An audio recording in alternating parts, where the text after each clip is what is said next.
going, guys, because we have 3 hours of this show today. So let's take a look at the games. A little gander here at what Week 10 is serving up. Let's go straight to the late window here. Bengals visiting the 8-0 Steelers. Should find out today if Ben officially comes off that reserve COVID list. Herbert versus Tua in a rookie quarterback showdown. We also got Bills and Cardinals, the only two teams that have beat the Seahawks this year. And speaking of Seattle, they'll face the Rams, a huge division game there. The Rams coming off the bye. That's where we start our walkthrough, presented by Uber Eats. So the Seahawks, they're trying to bounce back after their second loss of the year. Russell Wilson looking a little off lately. He leads the league in giveaways over the last 3 weeks with 7 of them. And tomorrow he'll face the Rams' second-ranked scoring defense. Mike Robb, what's the matchup you want to see in this game? Oh, get your popcorn ready, guys. I'm looking for that Jalen Ramsey matchup with DK Metcalf. Hopefully, DC Brandon Staley allows Jalen Ramsey to travel with DK Metcalf because DK Metcalf is balling right now. If you want an explosive play in the National Football League, find DK Metcalf, find Russell Wilson. I expect them to try to go downfield early and often against a tough Los Angeles Rams defense. So that's the matchup I'm going to be looking at, Colleen. And we're going to be talking more about that matchup coming up in the show. Also this one, Bills at Cardinals. Josh Allen and Kyler Murray right now tied for 3rd in total touchdowns this season. Buffalo's won 3 straight, currently the 3 seed in the AFC, while Arizona still repping that top total offense. D-Hall, on a scale of 1 to 10, how excited are you for this? Where's the meter right now? Oh, my goodness, Colleen, it's 10.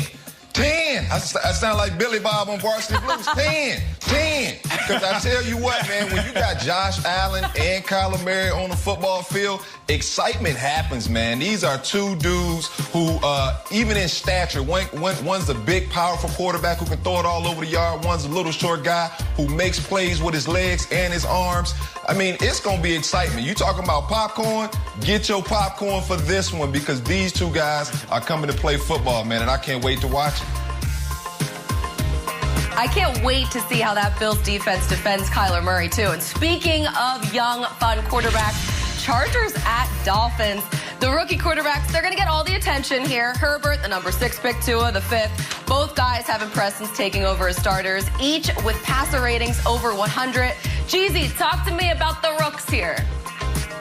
Yeah, Colleen, this was going into this draft, we figured Herbert and Tua to these teams, but in which order? And now that you look back on it, could it have happened any more perfectly?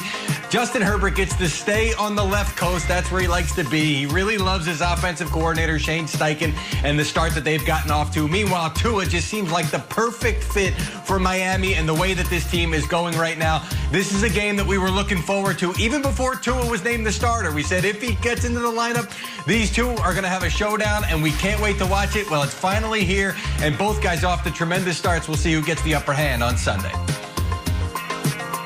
And we're going to pick which quarterback of the 3 rookies right now, Herbert, Tua, Burrow, that we would like if we were starting a franchise. That's coming up in the show. But finally, let's get to Bengals Steelers. This is an interesting game for multiple reasons here. We're waiting for the big news. We should find out, as I said earlier today, if Ben Roethlisberger will be available tomorrow versus the Bengals. They're preparing for him to be out there. He spent the week on the COVID list after he and 3 teammates were deemed to have high-risk close contact with Vance McDonald, who tested positive. Now, if they test negative today, they'll be eligible to come back to work. Our Aditi Kinkawala has more. Mike Tomlin said Friday the week has gone as planned, and it is fully his expectation that Ben Roethlisberger and linebacker Vince Williams will both be back on the practice field Saturday. Both players had to spend the week on the COVID reserve list because of close contact with tight end Vance McDonald, who did test positive. But both players had negative tests all week, and Tomlin said he feels extremely confident that both are veteran enough. They don't actually need practice to be able to play against the Bengals. Now, Tomlin will have a bit of an extended walkthrough Saturday just to give Roethlisberger a little bit more time with his teammates. But Roethlisberger has zoomed in. He's also done rehab with his knees, and I will remind all of you, in 2015, I covered a game in which Roethlisberger was on the bench, Landry Jones started, got hurt, and Roethlisberger came off the bench to throw for nearly 400 yards on the Cleveland Browns. No concerns in Pittsburgh in terms of Roethlisberger's readiness.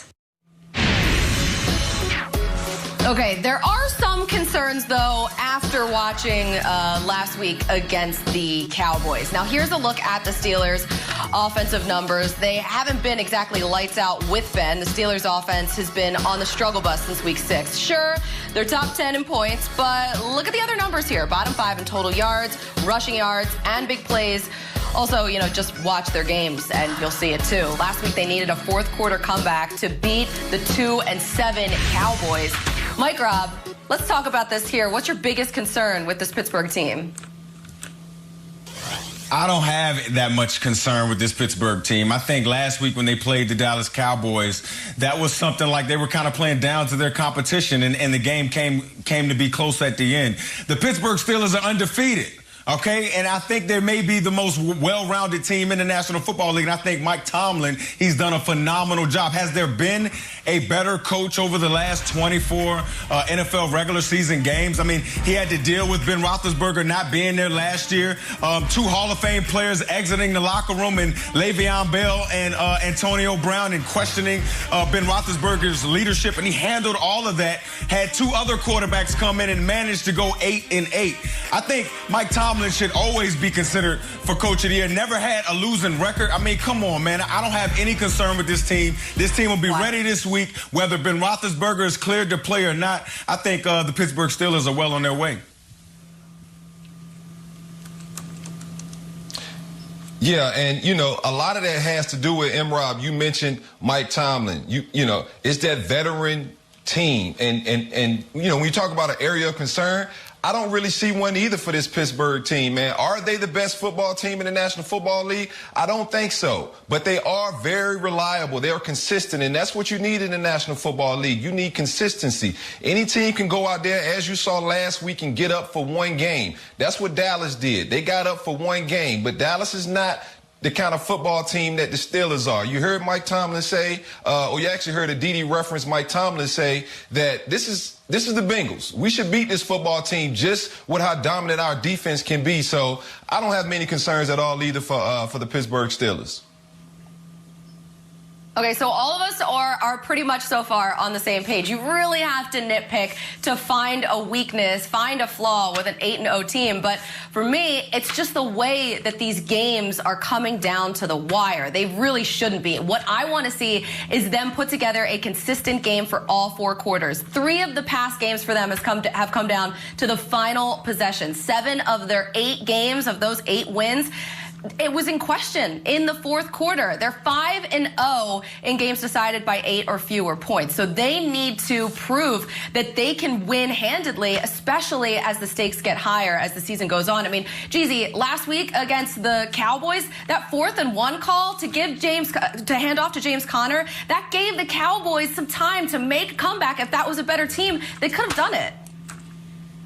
It's interesting to hear you folks say that you don't have a high level of concern about the Steelers, because to be frank, and regular viewers of the show know this, we had this conversation last week, and I said, Pittsburgh Steelers, you are beautiful from head to toe, inside and out, and all that stuff. And Mike Robb said, but what if they play the Chiefs? And I said, no, I have no concerns. This is the perfect team. And I watched the game on Sunday. They miss an extra point. Extra point gets blocked after that. Then they had a roughness penalty against Dallas, so they had a short kickoff, so they tried one of those little short pooch type kicks to try to pin Dallas deep, and Dallas returns it deep into Pittsburgh territory. And so what did I do? I tweeted this at Mike Robb, and I said, Mike Robb, I would like another crack at this, and changed my answer. Special teams. Now I have concerns about special teams. Frankly, that was a moment of weakness, Steelers. I apologize. Your special teams are actually pretty good. There was a 59-yard field goal in that game as well, so that was just me in the heat of the moment, losing it a little bit. I still believe in this team. I still think that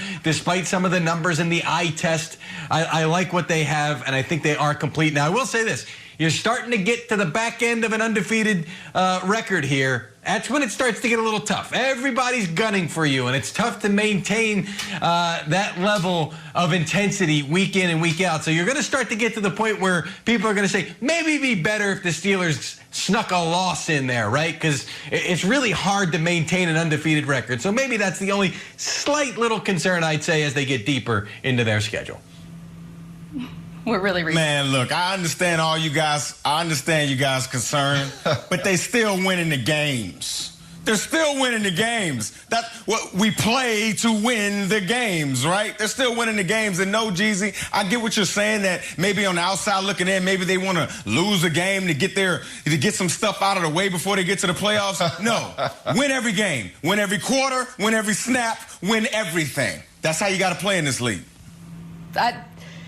That's what happens when you have an 8-0 team and we're tasked with finding a flaw in them. It's very difficult. I think we managed to do it a little bit, but hey, they got Cincy this week. We'll see if they can get to 9-0, those Pittsburgh Steelers.